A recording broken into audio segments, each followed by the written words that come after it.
Welcome once again to the fourth series of online assessment, and we are still progressing on several type of questions that they are supported in our quiz feature. So at this point we are going to check on short answers questions and long answers question, how we can add or we can play around with these two types of question to our quizzes. So let's go to our learning management system and let's see how we can do this. So again, I'm proceeding adding question to the quiz number 3. So I'll click on add, then I've selected a new question. Then on this point I'll select a short answer question, then I'll click add.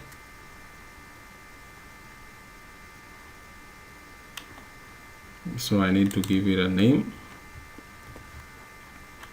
Maybe this will be question 3. Maybe the question will state maybe what is the tallest mountain in Tanzania. Maybe this is my question, and basically we have the default mark. Maybe I say maybe this question it is 20% if somebody answer it correctly. And the very important issue to check on short answers question, it is the issue of case sensitiveness of the answer. So for instance, there are answers that actually they have to be in capital letters, and there are answers that are supposed to be in small letters. So you need to check on those two issues. If your answer is case sensitive, you need to specify that yes, my answer is case sensitive. But if your answer is not case sensitive, you also have to specify. But I do sometimes prefer to use the no case. The issue of case sensitiveness is an important based to the experience, and sometimes people are answering the quiz questions while they're in rush, they're in hurry, so you might check on that point as well. It gives you some issues to check. You must provide at least one possible answers. Answer left blank will not be used. This can be used as the wildcard to match any character. The first matching answer will be used to determine the score and feedback. So for instance, if the answer for this, the correct answer for the question above it is Kilimanjaro, and I'll specify if somebody responding like this should get 100, but at some point somebody might write Kilimanjaro in smaller letters. There also I'll give it 100, but I'll try to use this option here. This can be used as a wildcard to match any characters. So I can write like this. So if it happens in an answer, there are these symbols. We'll try to see. If it happens in an answer, there are a word Kilimanjaro, this person should have scored correctly, then I'll give it 100. But at some point somebody might write Mount Kilimanjaro, also it's a correct answer. So at least you need to specify all the possible answers. Somebody might write this Mount MT dot Kilimanjaro, also I'll give it 100. And somebody will write Mount Kilimanjaro.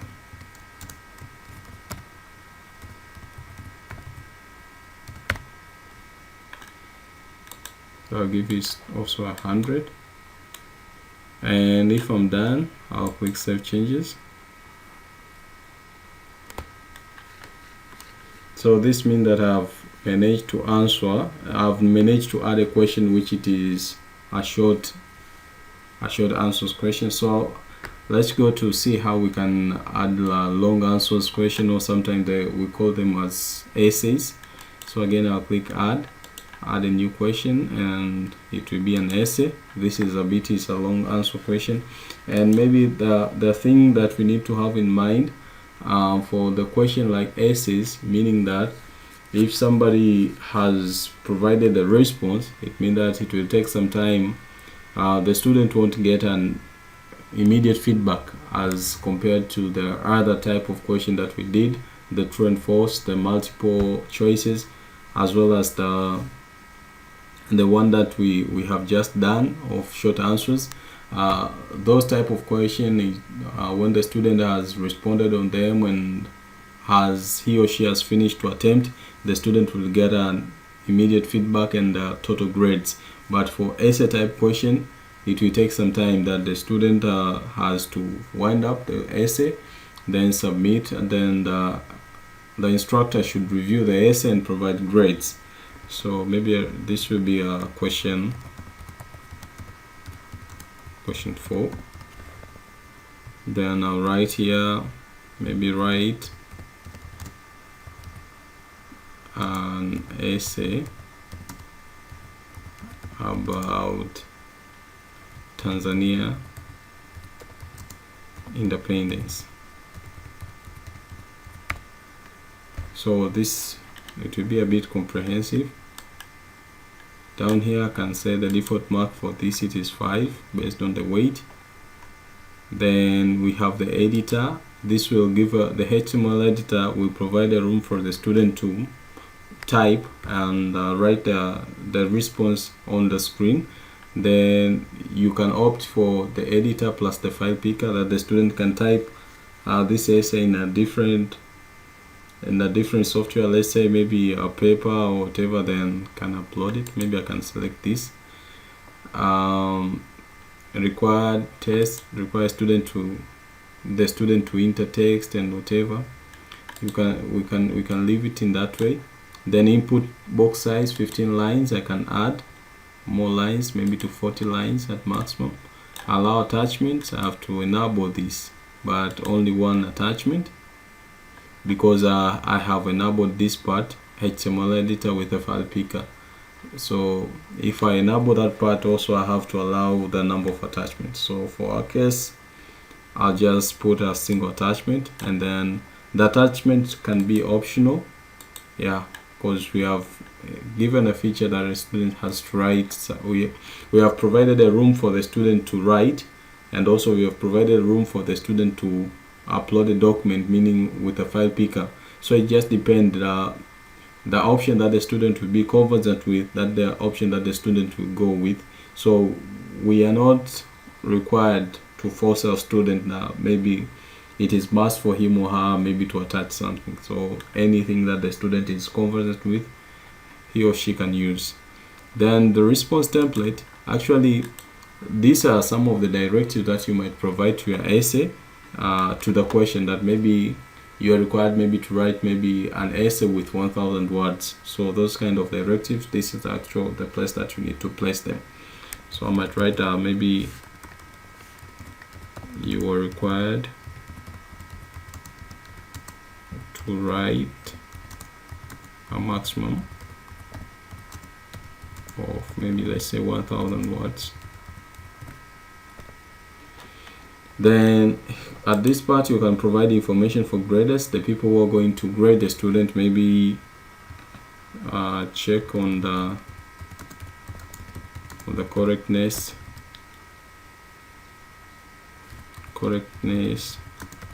of the dates and leaders names used. Maybe these are some of the consideration issues. So when I'm done, I can click Save Changes. Yeah. So basically, we have managed to add the four question from the multiple choice, true and false, short answers question, plus essay or long text questions. So let's see how this thing actually is viewable on the student side. So I have to log out. Then I'll go to the student account.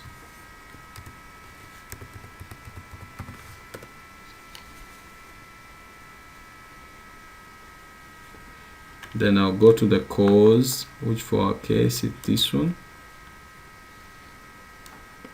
So this is the student account, and that quiz was in Knowledge Area 3. So I can click this quiz, and then it will give me the preliminaries, the number of attempts. The quiz will open in that date and it will be closed in that date.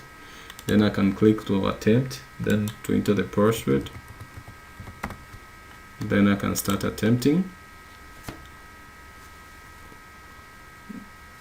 So maybe this the correct answer. Maybe this one.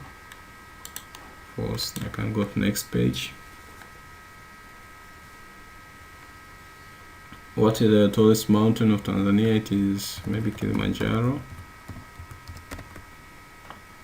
You are required to write. So this is the question. Write an essay about Tanzania independence, and these are the instruction. Maybe Tanzania got independence from British in, let's say it was, I'm not so sure about the date, but maybe 1961.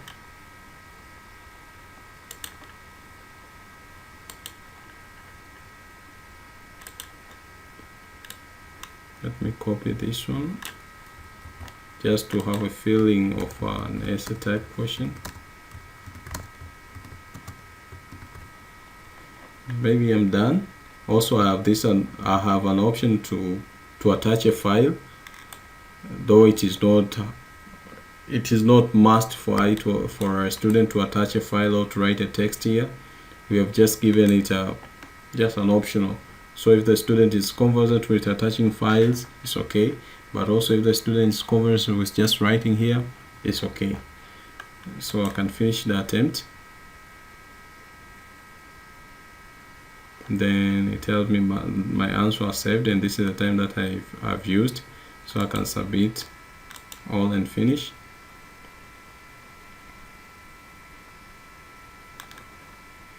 So I get my feedback here, state finished, but it tells me that it has not been graded. And the question in multiple choice, I've got the score of it. The question in true and false, I've got the score. The short answers question also, I've got the score. But the issue comes to the essay type question, which it has not been marked. It needs an instructor to mark it. So if I review, I shall see that it is not graded. So that's how a student also can see the quiz. In both the student, for this case, the student has managed to attempt all the questions.